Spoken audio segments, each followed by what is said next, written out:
اعوذ باللہ من الشیطان الرجیم بسم اللہ الرحمن الرحیم رب اشرح لی صدری ویسر لی امری واحلل عقدۃ من لسانی یفقہوا قولی۔ معزز سامعین، مجھے حکم ہوا ہے کہ جماعت اسلامی ہند بھٹکل کی تاریخ پر مختصر سی روشنی ڈالی جائے۔ یہ تاریخ رقم کرنا کوئی آسان کام نہیں ہے، ایک آدمی کے بس کا بھی کام نہیں ہے۔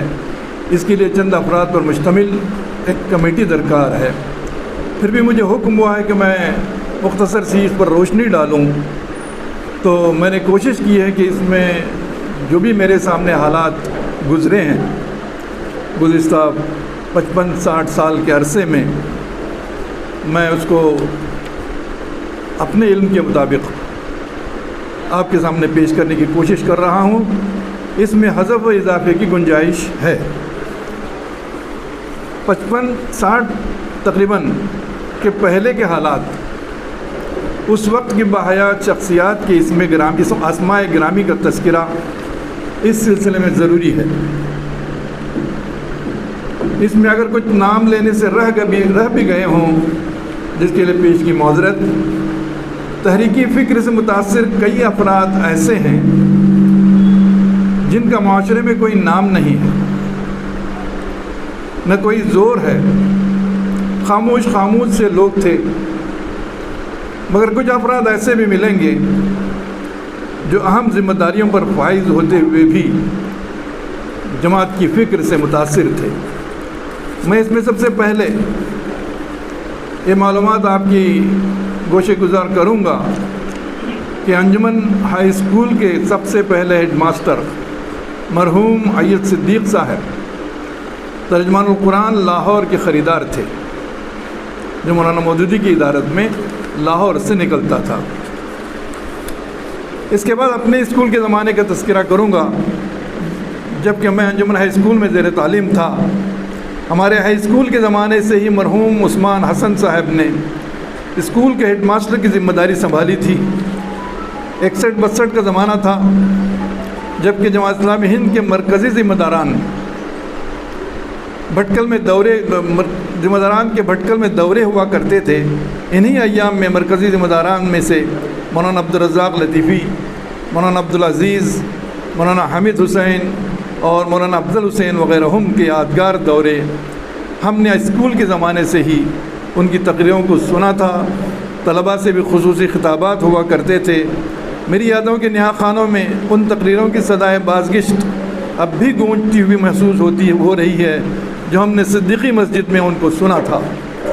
ہیڈ ماسٹر عثمان صاحب مرحوم خود جمعیت العلماء ہند سے متاثر تھے، لیکن جماعت اسلامی ہند کے ذمہ داران سے طلباء کو فیضیاب ہونے کا یہ بے شمار مواقع انہوں نے فراہم کیے تھے۔ اس وقت ہمارے معاشرے میں کچھ منتشر افراد تھے جو جماعت کے فکر سے متاثر تھے۔ میری یادداشت میں کچھ نام ہیں، ان پر اضافہ بھی ممکن ہے۔ مثلاً رکن الدین عبدالحمید صاحب، جن کو عرف عام میں خبوص شولامید کہا جاتا ہے۔ سعادہ محمد جفری صاحب، جن کا نام بانیان جامعہ اسلامیہ میں سر فہرست ہے۔ نباز قوم ڈاکٹر محمد حنیف صاحب، جن کا نام حنیف مالکہ کے نام سے مشہور تھا، جن کے نام کی ایک کالونی حنیف آباد اب بہت زیادہ آباد ہو چکی ہے، ورنہ ہمارے بچپن میں تو پورا چٹیل میدان تھا۔ ہومیوپیتھک کے بڑے تجربہ کار ڈاکٹر تھے، ہزاروں لوگوں کا انہوں نے علاج کیا ہوگا۔ اپنی عمر کے آخر تک علاج معالجہ سے ہی وابستہ رہے۔ وہ ذاتی طور پر جماعت اسلامی اور بانی جماعت اسلامی کی فکر سے متاثر تھے۔ انہوں نے اپنی پوتی کا نام مریم جمیلہ رکھا تھا۔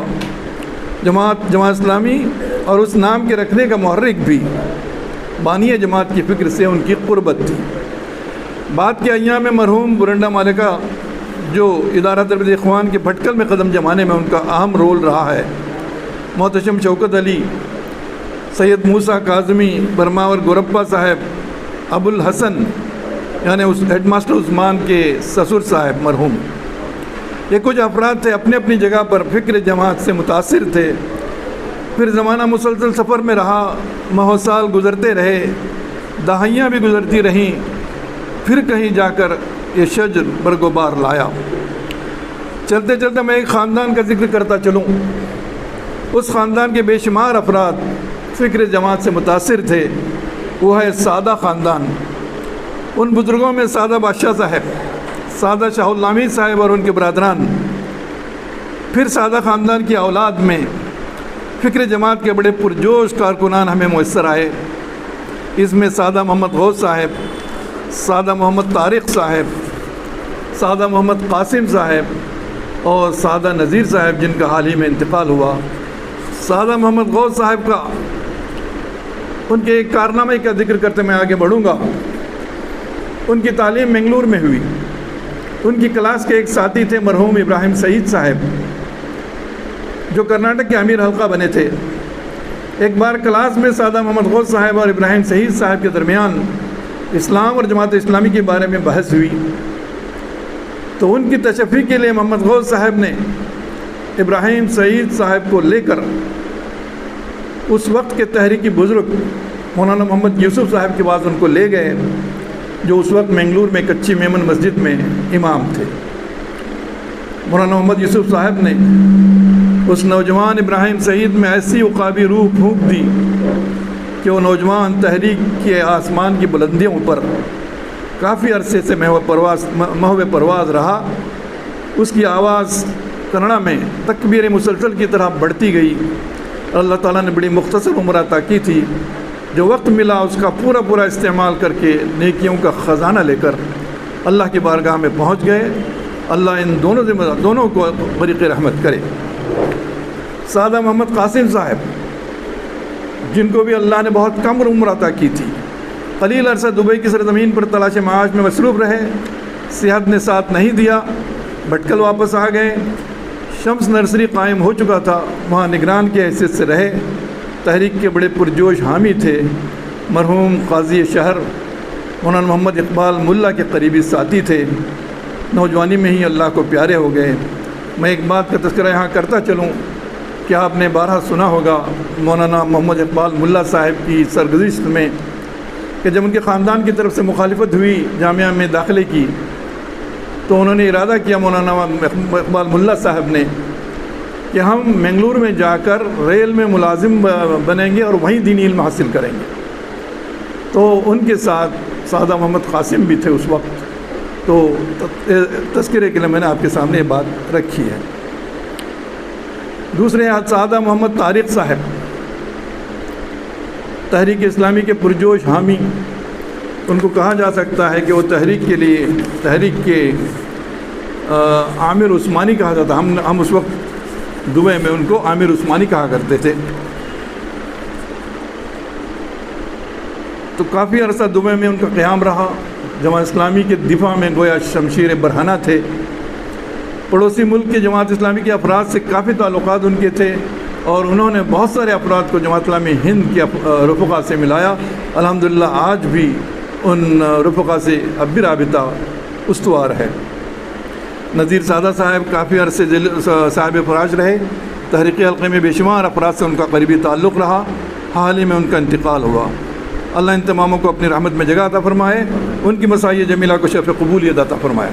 بھٹکل کی تحریکی تاریخ میں وہ سہانے دن بھی یاد کرنے کے قابل ہیں جبکہ جامعہ اسلامیہ بھٹکل کے محتمم مولانا شہباز اصلاحی ندوی مرحوم رکن جماعت تھے۔ انجمن کالج کے پرنسپل مرحوم ڈاکٹر سید انور علی مرحوم بھی رکن جماعت تھے۔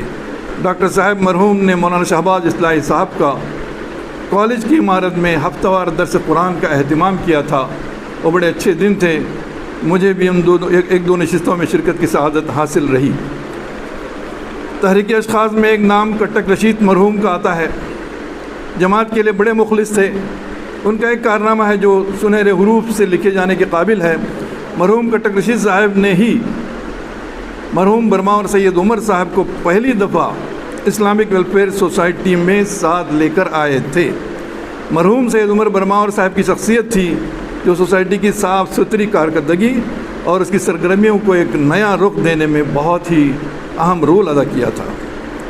جماعت اسلامی کی تاریخ رقم کی جا رہی ہو اور ادارہ تربیت اخوان کا تذکرہ نہ ہو، یہ بات فہم سے بالاتر ہے۔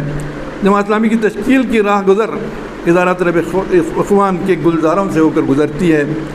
65-66 کا ماحول ڈاکٹر حسن باپا MD کی قیادت میں چند نوجوانوں کا گروپ ابھر رہا تھا۔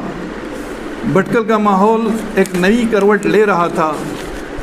کچھ نامانوس سی صدائیں، کچھ نامانوس سی آوازیں فضاؤں میں گونج رہی تھی، مثلاً ختنہ کیمپ، اجتماعی فطرے کا نظام، کارنر میٹنگ، جلسے، نشستیں، اخباران نوائد کا اجرا، شمس نرسری کا قیام۔ یہ کچھ نئی آوازیں تھیں جو اس وقت نوجوانوں کو اپنی طرف کھینچ رہی تھیں۔ بمبئی سے لے کر بھٹکل تک ایک شور تھا، ایک غلغلہ تھا، بحث تھی، مباحثہ تھا۔ سمندر کی گہرائیوں سے ایک تعمیری طوفان اٹھنے کے آثار نظر آ رہے تھے۔ حالات ایک نئی کروٹ لے رہے تھے۔ لوگ کہہ رہے تھے کہ ڈاکٹر MD کے روپ میں ایک نیا بوٹا میرا نظر آ رہا ہے۔ یاد رہے کہ بوٹا میرا بانی انجمن مرحوم MM صدیق کا نام ہے۔ اس وقت حالات پر مرحوم MM صدیق اپنی تقریروں وغیرہ سے اثر انداز ہو رہے تھے اور بھٹکل کی تاریخ کا ایک اہم ترین کام انجمن کی بنیاد رکھی تھی۔ اس وقت ایک نئے انداز سے ڈاکٹر حسن باپا MD کے روپ میں نظر آ رہا تھا۔ اس وقت ادارہ تربیت اخوان سے وہی افراد متاثر تھے جو جماعت کی فکر کے حامل تھے۔ میں نے ایک چندوں کا تذکرہ کیا۔ ابتداً ڈاکٹر MD کے ہمراہ عبداللہ دامودی مرحوم تھے، پھر سید عبداللہ لنکا تھے، پھر عبداللہ رفیق تھے۔ مذاقاً کہا جاتا تھا کہ 3 عبداللہ کے بیچ میں حسن باپا پھنسے ہوئے ہیں۔ ان میں سے 2 عبداللہ تو اللہ کو پیارے ہو چکے ہیں، تیسرے عبداللہ رفیق اب بھی باحیات ہیں، اللہ ان کو صحت عافیت عطا کرے۔ بمبئی میں ڈاکٹر MD کی رہائش گاہ میں ہر بدھ کے دن رات کو ہفتہ وار اجتماعات ہوا کرتے تھے، جن میں درس قرآن، درس حدیث اور حالات حاضرہ پر تبصرے ہوا کرتے تھے۔ نوجوان کو وہی گروپ اس میں شامل تھا جو بعد میں تشکیل جماعت میں اراکین جماعت کی صف میں آ گیا۔ لوگ اس وقت مذاقاً ہمیں بدھواری کہا کرتے تھے۔ اس دور میں النوائد اپنے عروج پر رہا اور النوائد کے سفر میں ڈاکٹر حنیف شباب کا بہت ہی اہم رول رہا اور شمس میں بھی ڈاکٹر حنیف شباب نے ایک اہم رول ادا کیا اس کی ترقی میں، اور طلباء کی اسلامی ذہن کی تشکیل کے لیے ڈاکٹر شباب نے بہت ہی اہم رول ادا کیا تھا۔ کچھ عرصے بعد خلیج کے دروازے کھلے تو کافی نوجوان دبئی، مسقط اور سعودی عرب کی طرف چلے گئے۔ دبئی میں ادارے کے افراد نے ایک ادارہ قائم کیا، ایک لائبریری قائم کی اور اس کا نام جمعیت تربیت اسلامی رکھا۔ ہر بدھ کو اجتماعات ہوا کرتے تھے، کافی لوگ اس میں شریک رہتے۔ پھر زکوٰۃ کا نظام، فطرے کا اجتماعی نظم وہاں بھی قائم رہا اور افراد کی تعداد بڑھنے لگی تو ہندوستان، پاکستان اور بنگلہ دیش کے حلقے الگ الگ بنے اور کیرلا کا حلقہ الگ بنا۔ سب اپنے اپنے مرکز سے پھر وابستہ ہو گئے۔ کسی شاعر نے کہا ہے کہ مانا کہ اس زمین کو گلزار نہ کر سکے، کچھ خار کم ہی کر گئے گزرے جسر سے ہم۔ ادارہ تربیت اخوان کی 6 سالہ میٹنگ دبئی میں بھی ہوئی تھی، جس میں کئی شخصیتیں شریک رہیں۔ وہ سہانی یاد اب بھی میرے ذہنوں میں باقی ہے، جبکہ محترم ہمارے آج کے مہمان خصوصی کے والد ماجد، مولانا عبدالعلیم خطیب کے والد ماجد مرحوم اسماعیل خطیب، جن کو پیشمام باپ صاحب بھی کہتے تھے، وہ ہماری اس ادارے کی اس میٹنگ میں شریک رہے اور مجھے اچھی طرح یاد ہے کہ بمبئی سے دبئی کا سفر ہم نے مرحوم باپ صاحب کے ساتھ ادارے کی نشست کی شرکت کے لیے کیا تھا۔ ان حالات کو یہیں چھوڑتے ہوئے ذرا دوسری تفصیلات سے آپ کو آگاہ کر رہا ہوں۔ چند اہم واقعات ہیں جن پر آپ کی توجہ مبذول کرانا ہے۔ 70-72 کا زمانہ ہے۔ فرزندان تسلیس نے اپنی مشنری سرگرمیوں کے آغاز بھٹکل میں ایک اسکول قائم کر کے کیا۔ وارثین خلیل نے ممبر و محراب سے صدائے حرمت بلند کی۔ مصلحین سماج نے نطق عربی کا بڑھ چڑھ کر مظاہرہ کیا۔ مشنری تعلیم کے خلاف دھواں تقریریں ہوتی رہیں، جلسے منعقد ہوتے رہے، مگر عملاً کسی نے قدم اٹھایا تو یہی تحریکی نوجوان تھے جنہوں نے اپنی محنت کی کمائی سے ان کے مقابلے میں ایک انگلش میڈیم اسکول قائم کیا۔ قابل ذکر بات تھی کہ اس کے لیے اہل ثروت کے سامنے نہ انہوں نے اپنا دامن دراز کیا، نہ ہی وصولی کا کشکول لے کر تماشا اہل کرم دیکھنے کی کوشش کی۔ معاشرے میں ایک نیا نام ابھرا، شمس نرسری۔ قوم کے معصوم نونہالوں کو خوبصورت یونیفارم میں ملبوس اسکول جانے کا تصور ہم نے ہی دیا۔ الحمدللہ معصوموں کی ایک بڑی تعداد مشنری آغوش میں جانے سے بچ گئی۔ اسلامی ماحول میں عصری تعلیم کا تصور ہم نے ہی دیا۔ مشنری قوتوں کا مقابلہ تو دل ناتواں نے خوب کیا۔ اس وقت باد مخالف بھی زوروں پر تھی، انہی باد مخالف کے جھونکوں نے ہمیں اونچا اڑا دیا۔ الحمدللہ شمس اسکول اپنے نام کی مناسبت سے آسمان بھٹکل پر بڑی آب و تاب سے چمک رہا ہے۔ شمس کی کرنیں الحمدللہ روشن ہیں، تاریک نہیں ہیں۔ جنہوں نے ان روشن کرنوں کو تاریک کہا تھا، یہ ان کی آنکھوں کا قصور ہے۔ ویسے اندھوں کو آفتاب نیم روز بھی تاریک ہی نظر آتا ہے۔ زمانہ آگے بڑھا، وقت آ گیا تھا کہ سودی ایوانوں میں غیر سودی جھٹکوں سے لرزہ طاری ہونا شروع ہوا تھا۔ سود کے شور و غوغے میں غیر سودی طوطیوں کی صدائیں بلند ہو رہی تھیں۔ عالمی سودی معیشت نئی کروٹ لے رہی تھی۔ سود کے مقابلے میں غیر سودی متبادل عوام کو اپنی طرف کھینچ رہا تھا۔ بھٹکل میں بھی سود کے خلاف آوازیں اٹھنے لگیں۔ علماء کرام کی تقریریں عوام کو سود کے خلاف ابھار رہی تھیں۔ بحث و مباحثے ہو رہے تھے۔ مالیات سے متعلق عوام و خواص پر سوالیہ نشان ابھر رہا تھا۔ اس وقت ایک قول بڑا مشہور تھا، ہر زبان پر اس کا ورد تھا: صلاحیت والوں میں صالحیت نہیں ہے، صالحیت والوں میں صلاحیت نہیں ہے۔ ہر گفتگو اسی پر آ کر ختم ہوتی تھی، اسی پر آ کر رک جاتی تھی، نشستن گفتن برخاستن۔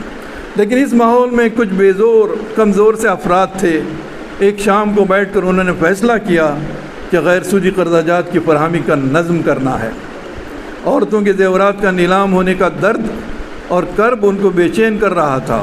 اسی کرب و بے چینی کی کالی رات کے بطن سے ایک حسین صبح نمودار ہوئی اور اسلامک ویلفیئر سوسائٹی بھٹکل کا قیام عمل میں آیا۔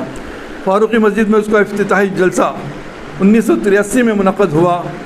مہمان خصوصی اس وقت کے امیر حلقہ کرناٹک مولانا محمد سراج الحسن تھے اور اس جلسے کی صدارت مولوی علی شکری اکرمی مرحوم نے کی تھی۔ اس کے بنیادی ممبران میں سید حسین گورپا، محمد اکرم شمس الدین اور آرمار زین العابدین، اشرف برماور، خطیب محمد حسن وڑلو خطیب۔ پھر ڈاکٹر سید انور علی کی محنت شاقہ تھی جو سوسائٹی کو قانونی دائرے میں لا کر اس کی صاف ستھری کارکردگی کا آغاز کیا۔ اللہ کے انہی مخلص بندوں نے جو اب تمام اللہ کو پیارے ہو چکے ہیں، اللہ ان کو غریق رحمت کرے۔ مضبوط عزم و ارادے کے ساتھ بپری ہوئی موجوں کے مقابلے میں اپنی کشتی کو ڈال دیا، ہچکولے کھاتی رہی اور ایک کشتی آگے بڑھتی رہی۔ آج الحمدللہ ایک پرسکون سمندر میں منزل کی طرف رواں دواں ہے۔ باد مخالف کا زور ٹوٹ چکا ہے۔ الحمدللہ اسلامک ویلفیئر سوسائٹی ایک شجر سایہ دار بن کر معاشرے کے غریب اور متوسط طبقوں کو جینے کا حوصلہ عطا کر رہی ہے۔ میں کہاں رکتا ہوں عرش و فرش کی آواز سے، مجھ کو جانا ہے بہت اونچا حد پرواز سے۔ زمانہ اور آگے بڑھتا گیا۔ تحریکین افراد کی عمریں اب بڑھاپے کی حدود میں قدم رکھ رہی تھیں۔ قوا مزمحل ہو رہے تھے مگر عزائم جوان تھے۔ پروں سے نہیں حوصلوں سے اڑنے کا عزم تھا۔ اقبال کا شاہین بھی کبھی پرواز سے تھک کر نہیں گرتا۔ وہی تحریکی افراد جنہوں نے معاشرے کو نئی سوچ عطا کی تھی، شمس اسکول اور اسلامک ویلفیئر سوسائٹی کے قیام سے تعلیمی اور معاشی طور پر عوام کو نیا حوصلہ عطا کیا تھا، انہوں نے صحت عامہ کے میدان میں قدم رکھا اور ویلفیئر سوسائٹی کے قیام سے صحت کی دنیا میں ایک نئے باب کا اضافہ کیا۔ الحمدللہ ویلفیئر ہاسپٹل بھی اپنی فطری رفتار سے لوگوں کے صحت کے مسائل کو حل کرنے میں مصروف ہے۔ بے شک جماعت اسلامی کی ہی فکر تھی کہ خدمت خلق کے جذبے سے غیر سودی ویلفیئر سوسائٹی اور اسلامی ماحول میں تعلیم کے زیور سے نونہالوں کو آراستہ کرنے کے لیے بڑے بڑے قدم کو ممکن بنایا۔ کیونکہ مشکلات بہت ساری ہیں، آگے بڑھنے میں رکاوٹیں بھی بہت ہیں، لوگوں کی دعائیں بھی ساتھ ہیں۔ بقول شاعر، نہ جانے دعاؤں میں کون یاد کرتا ہے، میں ڈوبتا ہوں تو دریا اچھال دیتا ہے۔ تعلیم، معیشت، صحت عامہ کے میدانوں میں یہ بڑے بڑے قدم جماعت اسلامی بھٹکل کی تاریخ میں آب زر سے لکھے جانے کے قابل ہیں۔ آخر میں اپنی گفتگو کا اختتام بھٹکل میں جماعت اسلامی کے قیام اور دعوت سینٹر کے قیام پر مختصر روشنی ڈال کر اس تاریخی گفتگو کو ختم کروں گا۔ شمس الدین اکرمی صاحب جماعت اسلامی کے پہلے رکن تھے، سرزمین بھٹکل سے تعلق رکھتے تھے۔ بیرونی مہمانوں میں مولانا شہباز اصلاحی صاحب اور ڈاکٹر سید انور علی صاحب جماعت کے رکن رہے۔ بھٹکل میں قیام جماعت کا صحرا سید محمد شکیل صاحب کے سر جاتا ہے۔ مسقط میں ان کی اعلیٰ تجارت تھی شمع اسٹور کے نام سے، وہی شمع نے ان کو جماعت اسلامی کی طرف رہنمائی کی، اور انہی کی محنت بھی تھی کہ کارکنان جماعت اراکین کی فہرست میں داخل ہو گئے اور جماعت یہاں باقاعدہ قائم ہوئی۔ شکیل صاحب کی کوششوں سے ہی دعوت سینٹر کا قیام عمل میں آیا۔ اس کا افتتاح 1995 میں وقت کے بڑے دائی امیر جماعت اسلامی ہند مولانا محمد سراج الحسن صاحب کے مبارک ہاتھوں سے اس کا افتتاح عمل میں آیا۔ مولانا کا ایک جملہ جن کو مولانا نے اپنی افتتاحی تقریر میں ارشاد فرمایا تھا سنہرے حروف سے لکھنے کے قابل ہے۔ مولانا نے ارشاد فرمایا تھا کہ دعوت کے لیے دیوار مت بن جائیے بلکہ دروازہ بن جائیے۔ دعوت سینٹر جس کا افتتاح آج ہم نے محترم مولانا عبدالعظیم خطیب صاحب استاد جامعہ اسلامیہ اور خطیب جامع مسجد کے ہاتھوں انجام دیا۔ اللہ اس کو شاد و آباد رکھے، دعوت کے لیے دروازہ بن جائے، ہزاروں لوگ اس کے ذریعے سے ہدایت کے راستے پر گامزن ہو جائیں۔ انہی کلمات پر میں اپنی گفتگو کو ختم کرتا ہوں۔ زمانہ مدتوں سے سن رہا تھا، کہانی ہم نے خود مختصر کر دی۔ وما علینا الا البلاغ، وآخر دعوانا ان الحمد للہ رب العالمین۔ السلام علیکم ورحمۃ اللہ وبرکاتہ۔